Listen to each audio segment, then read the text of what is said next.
اليوم الذي يعقد فيه برلمان الفصل الأسبوعي. هنقوم بالتغيير شوية عن كل الحصص، هنعمل مفاجأة. ايه المفاجأة ديت؟ في شوية ورق كده هنسحب منه، طالبة من الطالبات هتقوم تسحب منه ورقة، كل ورقة فيها سؤال أو وظيفة مقترحة. الوظيفة المقترحة دي هيجيب عنها الطالبة اللي هتسحب الورقة. مين اللي هتطلع؟ آلاء تعالي. لو أنك ضابط شرطة ماذا ينبغي عليك أن تفعل؟ تمام. السؤال بيقول لو إنك ضابط شرطة ماذا يجب عليك أن تفعل؟ آلاء هتجاوب على مهمة ضابط الشرطة. اتفضلي علي صوتك. لو أنني ضابط شرطة لجعلت الناس كلها سواء أمام تمام. أول حاجة بتقول أخلي الناس كلها سواسية أمام القانون، لا فضل بين كبير وصغير ولا غني ولا فقير، يبقى الناس كلها متساويين أمام القانون. 2 أرد الحقوق إلى أصحابها واضبط من يقترفون الجرائم. ثواني. أرد الحقوق إلى أصحابها، يعني إيه كلمة أرد الحقوق إلى أصحابها؟ أعيد الحقوق إلى أصحابها.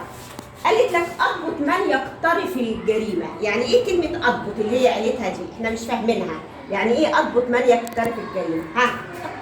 أقبض على. حلو، ما معنى كلمة يقترف الجريمة؟ يرتكب. يبقى 1 أجعل الناس كلها سواسية أمام القانون.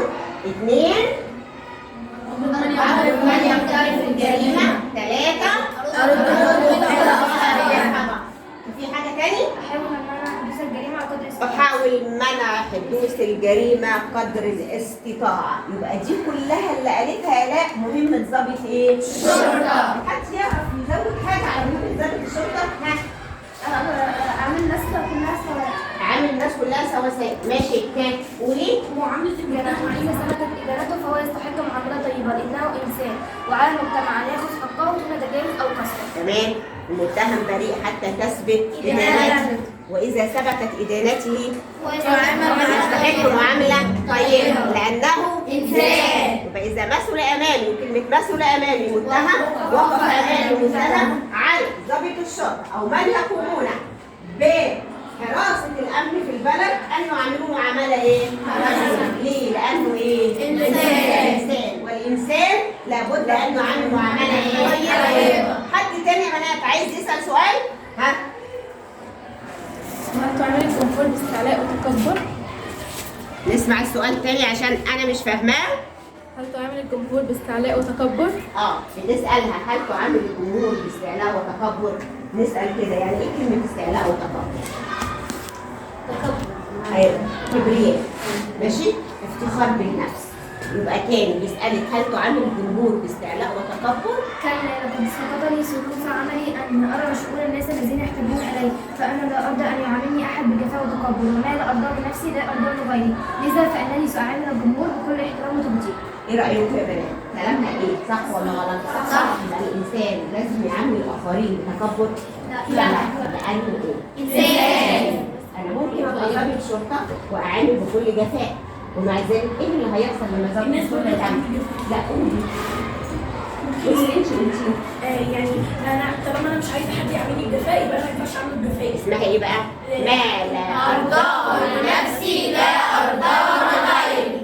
يعني أنا مش عايز حد يعمل لي جفاء وتكبر، فبالتالي مش هعمل حد بجفاء وإيه؟ وتكبر. حد عايز يقول حاجة تانية من مهمة ضابط الشرطة يزود على اللي آلاء قالته أو يسأل أي سؤال تاني؟ يبقى أنا عندي النهاردة إحنا بنتكلم على مهمة ضابط الشرطة. عايزة حد يقول لي إيه مهمة ضابط الشرطة؟ أنا فهمت إيه من الدرس؟ قولي. أثبت من يقترف الجريمة. 2 أرد الحقوق إلى أصحابها. أن الناس مساويين أمام القانون. الناس سواسية أمام القانون. وحاول منع حدوث الجريمة. زود يلا. أعامل الناس كلها سواء. أعامل الناس كلها باحترام وبدون جفاء لأن ما لا أرضاه لنفسي لا أرضاه لغيري. انت يا آلاء مثلتي فعلا ضابط الشرطة تمثيل كويس، وقلتي كل الحقوق اللي عليه واجدتي التمثيل. هو مش تمثيل، هو فعلا لو احنا التزمنا بكل اولاد وواجبات ضابط الشرطة في المجتمع بتاعنا اكيد المجتمع كله هيبقى حب وخير وسلام، حتى المجرم هيعامل معاملة ايه؟ حسنة. وانتوا الأعضاء كانت أسئلتكم واعية، ونشكركم على ذلك. شكرا لكم.